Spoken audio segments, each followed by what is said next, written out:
우리가 밖에서 식사를 하면서 지불하는 비용에는 단순히 접시 위의 요리뿐만 아니라 그 공간에 머무는 시간과 분위기까지 포함되어 있습니다. 만약 앉은 자리의 창문이 유네스코 세계문화유산인 창덕궁을 완벽한 구도로 담아내는 액자가 되어준다면 그 식사의 가치는 더욱 높아지겠죠? 안녕하세요. 여행작가 제이민입니다.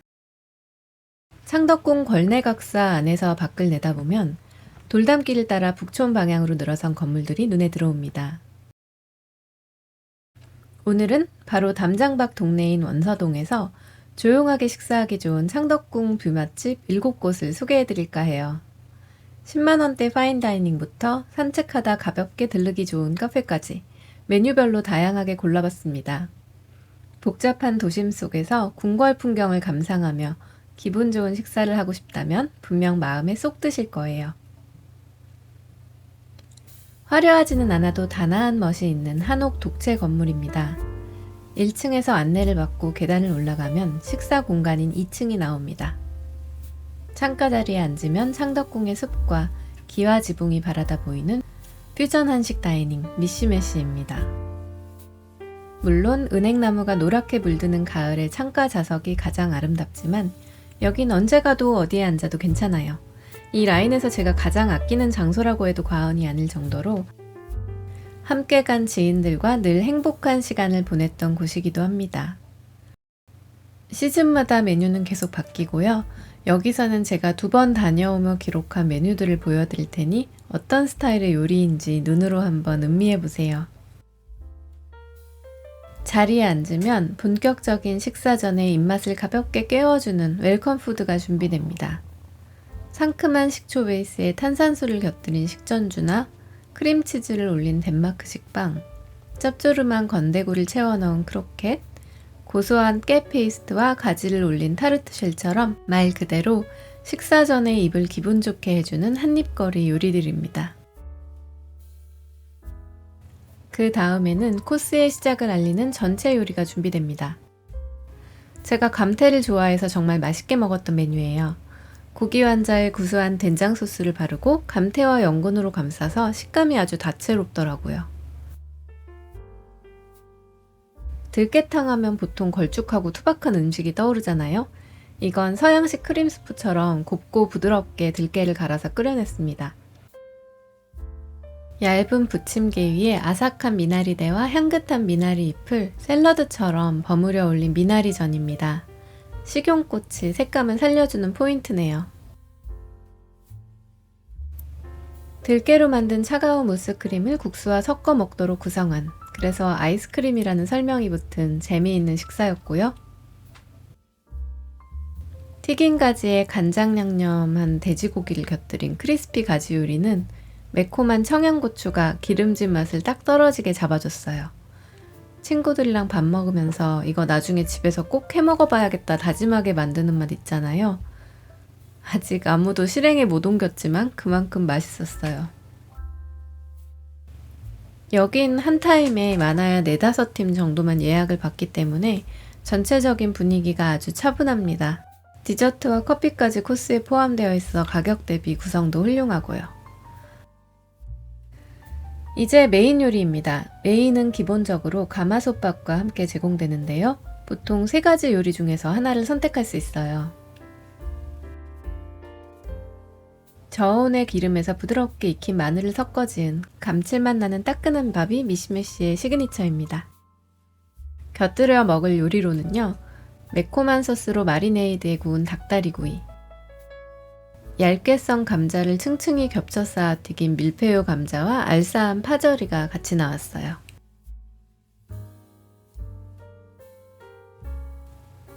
이탈리아식 돼지고기 바비큐인 포르케타예요. 크런치한 식감의 포크린드를 위에 올려뒀고 통돼지고기를 돌돌 말아서 겉은 바삭하고 속은 촉촉하게 구워냈습니다.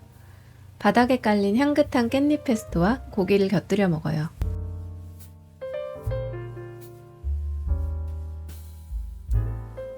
이건 부드러운 볼락을 노릇하게 구워낸 생선 요리인데요. 통후추를 갈아서 만든 페퍼소스 덕분에 무척 깔끔하고 맛있었습니다. 식당 이름인 미슈메시 자체가 여러 가지가 만나 하나가 됐다는 의미를 담고 있는데요. 덴마크 출신의 아버지와 유명한 한정식집 용수산 대표인 어머니를 둔 김민지 셰프가 정갈한 한식에 유럽 감성을 매력적으로 섞은 코스 요리를 선보이고 있습니다. 전체적으로 간은 담백하고 자극적인 향신료는 쓰지 않으니 한식을 처음 접하는 분도 편안하게 즐길 수 있어요. 참고로 같은 길 코너에 있는 용수산 비원점은 다른 가족분께서 운영하시는 곳이라고 하네요.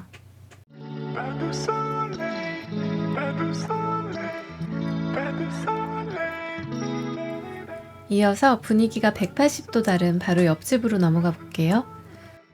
창덕궁 돌담길에서 어쩌면 가장 화려한 장소가 아닐까 싶은 브런치 비스트로 데비스입니다. 사실 이것은 주말 아침에 진짜 제대로 된 브런치가 먹고 싶어서 검색하다가 예약하고 찾아온 곳인데요. 매장에 들어서자마자 컬러풀한 식기들이 눈을 먼저 사로잡았습니다. 창밖으로 보이는 창덕궁의 정적인 풍경과는 완전히 대비되는데 그게 또 과하지 않고 1층과 2층 매장 전체가 정성껏 또 조화롭게 꾸며져 있더라고요. 그런데 다녀와서 며칠 뒤 제 유튜브 알고리즘에 데비스 사장님 영상이 뜨는 거예요. 알고 보니 뉴욕의 디자인 예술대학인 프레드 인스티튜트 출신 디자이너시더라고요. 어쩐지 공간 구석구석에서 뉴욕의 감각이 느껴진다 싶었는데 역시 브런치는 뉴욕이죠? 먼저 주문한 라떼가 나왔는데 제가 좋아하는 브런치 가게의 라떼와 꼭 닮아 있어서 무척 반가웠어요. 창덕궁 전망을 바라보며 맛보는 뉴욕 스타일의 브런치는 참 매력적이었습니다. 이곳의 대표 메뉴는 식당 이름을 그대로 딴 데비스 베네딕트입니다. 주말 브런치 하면 생각나는 에그 베네딕트를 데비스만의 스타일로 센스있게 비틀어낸 트위스트 메뉴인데요. 사실 이 에그 베네딕트의 원조가 어디엔지에 대한 의견은 분분합니다. 1890년대 뉴욕 미드타운의 월도프 아스토리아 호텔에서 숙취를 달래려던 손님의 주문에서 시작됐다는 얘기도 있고요. 다른 하나는 뉴욕 로어 맨하튼에 있는 미국 최초의 레스토랑 델모니코스에서 1860년대에 새로운 메뉴를 원하는 단골 손님을 위해 처음 만들었다는 설도 있고요. 그 당시 델모니코스의 셰프였던 찰스 레너퍼가 자신의 요리책에 머핀 위에 두툼한 햄과 수란을 얹고 홀랜다이즈 소스를 뿌려낸다고 레시피까지 상세하게 남겨둬서 저는 이쪽이 조금 더 원조가 아닐까 생각하는데 어쨌든 에그 베네딕트가 지금처럼 익숙한 브런치 메뉴로 자리 잡은 건 아마 미국 드라마 섹스 앤 더 시티의 영향이었을 거예요. 주말마다 모여 수다를 떨며 즐기던 장면들이 전파를 타면서 단순한 음식을 넘어 주말을 즐기는 일종의 클래식한 문화가 된 거죠. 이제 클래식이 된 에그 베네딕트는 브런치 가게마다 다양한 방법으로 발전시키고 있는데요. 다시 데비스로 돌아와서 데비스는 다소 퍽퍽할 수 있는 잉글리시 머핀 대신 버터향이 풍부한 브리오슈 번을 썼고요. 뉴욕에서 많이 쓰는 두툼한 캐네디언 베이컨 대신 얇은 잠봉을 올려서 전체적인 부드러움을 살렸습니다. 프렌치 토스트 역시 폭신한 식감이 제대로 살아있었고요. 사실 브런치는 맛도 맛이지만 마음 맞는 친구들과 머리 맞대고 얘기 나누면서 여유롭게 보내는 그 아침 분위기가 핵심이잖아요. 이미 유명한 곳이라 그런지 찾아오는 사람들의 연령대도 굉장히 다양했고 외국인 친구를 데려온 분도 많이 보였습니다. 요즘 뉴욕 물가가 워낙 높다 보니 여행을 선뜻 떠나기 부담스러운데 멀리 가지 않고 이곳에서 힐링한 기분이었어요. 다만 한 가지 꼭 아셔야 할 점이 있다면 여긴 예약하더라도 자리를 직접 지정할 수는 없는 시스템이에요. 저는 운 좋게 창덕궁이 옆으로 보이는 자리에 앉았지만 내부가 많이 붐벼서 큰 통창 쪽은 촬영할 수가 없었어요. 창가 명당을 원했던 다른 분들이 내심 아쉬워하는 모습도 보였고요. 혹시 방문하실 계획이 있다면 예약을 좀 빨리 하는 게 유리하지 않을까 생각해 봅니다. 그럼 식사를 마쳤으니 커피 한잔 마시러 가볼까요? 미시메시 데비스와 같은 라인의 돌담길, 짧은 횡단보도만 건너면 창덕궁 뷰카페가 모인 회색 건물이 보이죠. 여기 3층에 회화나무로 올라갑니다.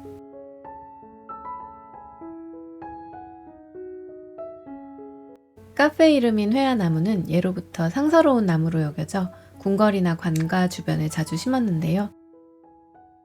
창덕궁 안에도 천연기념물로 지정된 수백 년 된 회화나무들이 자라고 있습니다. 전망도 좋지만 정성스럽게 내려주는 드립커피와 홍차의 퀄리티도 무척 좋습니다. 저는 이날 산미 있는 이티오피아 원두를 주문했는데요. 추출이 잘 된 따뜻한 원두 커피를 마시며 바라보는 고궁뷰가 마음의 평화를 가져다 줬어요.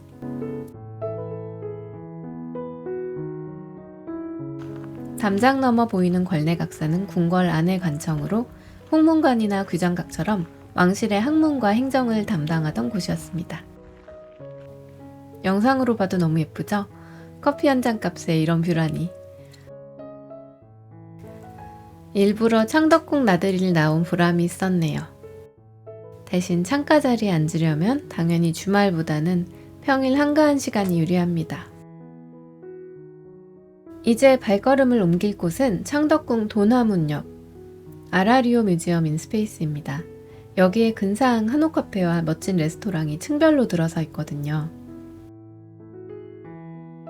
옛 공간 사옥자리인 이곳 본관은 등록문화재 제586호로 지정된 곳입니다. 1971년에 건축가 김수근 선생이 창덕궁과 어울리도록 검은 벽돌을 주재료로 삼아 지은 역사적인 건축물이죠. 90년대에는 2대 소장이었던 장세양 건축가가 투명한 유리 건물을, 2000년대에는 3대 소장인 이상림 건축가가 전통 한옥을 더하여 각기 다른 시대의 조화를 보여주고 있습니다. 아라리오 뮤지엄 홈페이지를 가보면 동일한 공간이라 할지라도 전혀 다른 풍경이 펼쳐져 실제로 경험하지 않고는 이 공간이 주는 감흥을 느끼기 힘들다라는 설명이 있는데요. 이곳에서 식사를 하면서도 그 공간감을 직접 경험해 볼 수 있습니다. 1층 카페를 시작으로 2층에 한식 디저트, 3층 프렌치, 4층 이탈리안까지 제가 다 다녀왔으니까 매장별로 다른 뷰를 보여드릴게요.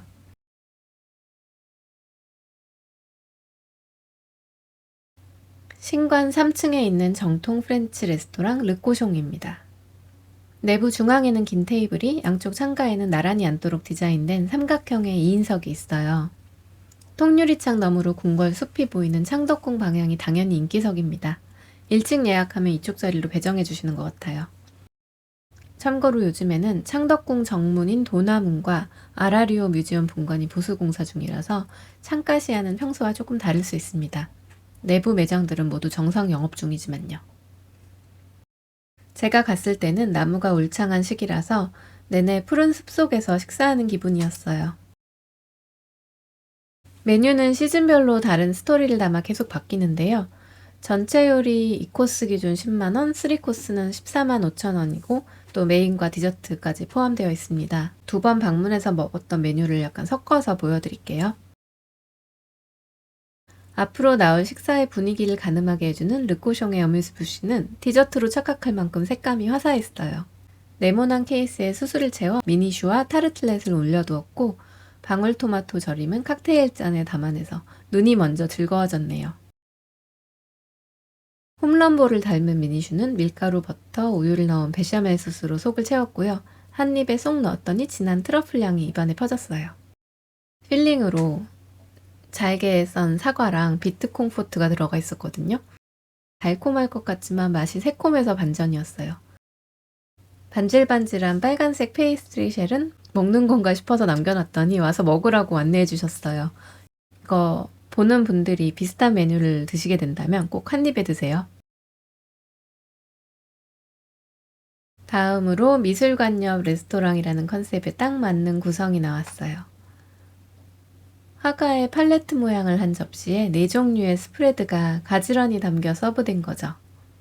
식전빵과 4가지 스프레드 함께 있고요.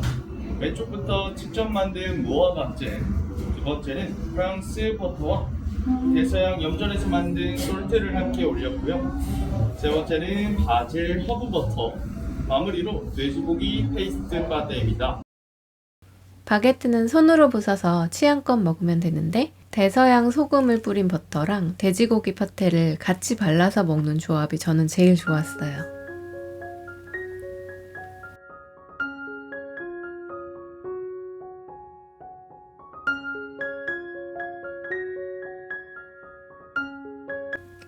어니언 스프는 15,000원을 내고 추가할 수 있습니다. 4일간 끓인 진한 사골 육수를 베이스로 그리에르 치즈를 듬뿍 얹어 데워낸 정통 어니언 스프입니다. 제가 좋아하는 진득하고 짭짤한 스타일이었고 감칠맛과 양파의 밸런스가 맞아 정말 맛있게 먹었습니다. 치즈 수플레입니다. 부드러운 생크림 덕분에 꼭 촉촉한 그라탕을 먹는 것처럼 입안에서 부드럽게 풀어지는 식감이었어요. 다음은 메인 요리로 양갈비와 한우 안심 함께 있고요. 먼저 양갈비 같은 경우 겉은 처빌과 파라곤이라는 허브로 감싼 후에 오븐에서 익혔습니다. 겉을 허브로 감싸 오븐에 구워낸 양갈비 요리입니다.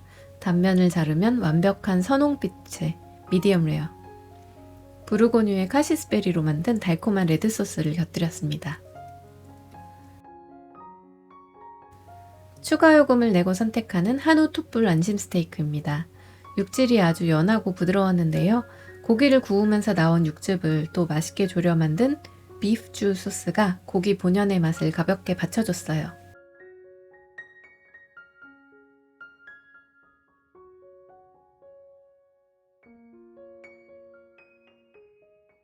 물의 뜬섬이라는 이름처럼 차가운 커스터드 크림 위에 구름처럼 가벼운 머랭을 둥둥 띄워낸 일플로탕트입니다.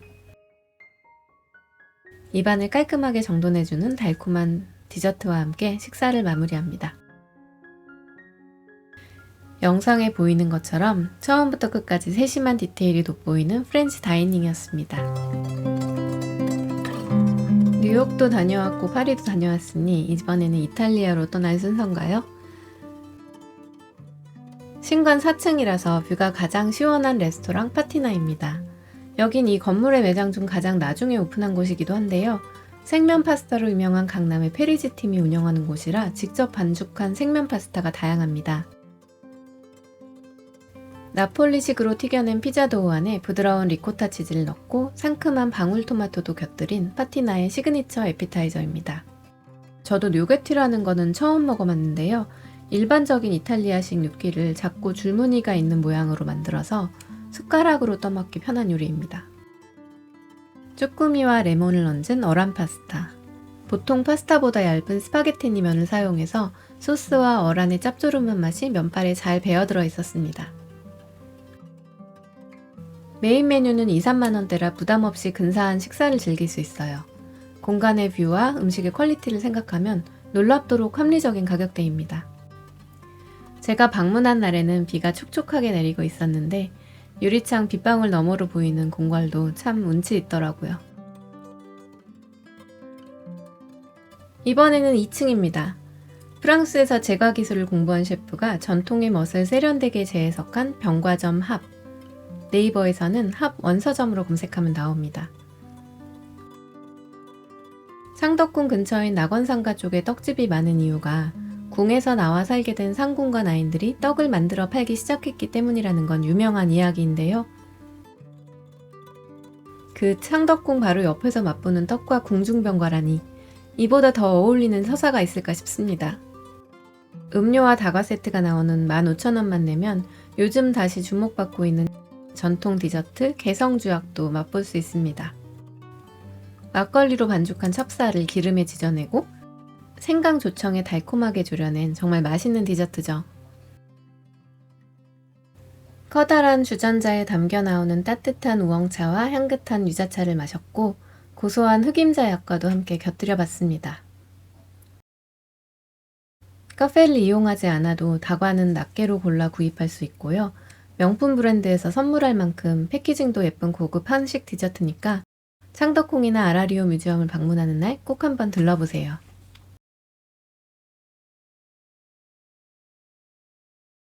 1층에는 스페셜티 커피와 다양한 베이커리를 갖춘 카페 프리츠가 있습니다. 고려시대 3층 석탑이 서 있는 미술관 안뜰과 그 옆에 전통 한옥을 카페로 사용하고 있는데요. 석탑이 주는 육중함 때문인지 검은 벽돌 건물의 중후함 때문인지 이곳을 찾는 손님들의 목소리도 늘 조용조용합니다. 원두가 맛있어서 근처를 지나갈 일이 있으면 꼭 들러 사오는 카페입니다. 오늘 소개한 장소에서 식사를 마치고 창덕궁이나 지난 영상에서 소개한 개동길 북촌 한옥마을을 함께 묶어본다면 완벽한 하루가 될 거예요. 구독과 좋아요 부탁드리고요. 지금까지 여행작가 제이민이었습니다.